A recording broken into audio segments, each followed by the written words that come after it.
கண்ணவங்களுக்கார் கால் வந்துட்டு வா. உன்னுடைய கட்டுமனைக்கு நான் போய் பார்த்தேன்.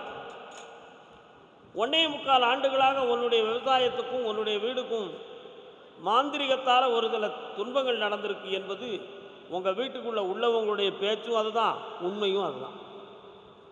அதனால் சில உயிர்கள் சேதமடைந்து இறந்து போனதும் உண்டு, காணாமல் போனதும் உண்டு. இதனால் நஷ்டமும் வேதனையும் நடந்துக்கிட்டு இருக்கு. கால் உனக்கு அப்பப்போ ஹார்ட் பீட் வந்து கூடுதலாக அடிக்கும். அப்பொழுது தலை சுத்தும், மனக்குழப்பமும் ஏற்படுது. இதுக்கெல்லாம் என்ன காரணம் அப்படின்னு நான் கேட்டேன். அதுக்கு அந்த கிரகங்கள் சம்மந்தமாகவும் தீய சக்தி சம்மந்தமான குழப்பமும் இருக்குது. இதை நீக்கி வெற்றியாக்கி தந்தால் போதுங்களா? கால் வந்துடுவோம். இதை உன்னுடைய விவசாய இடத்துல கொண்டு போய் போடு. இந்த கனியை உன் வீட்டில் வை, இதை உன்னுடைய மாட்டு தொழுவத்தில் வை. எல்லாம் வெற்றியாக்கி தரேன்.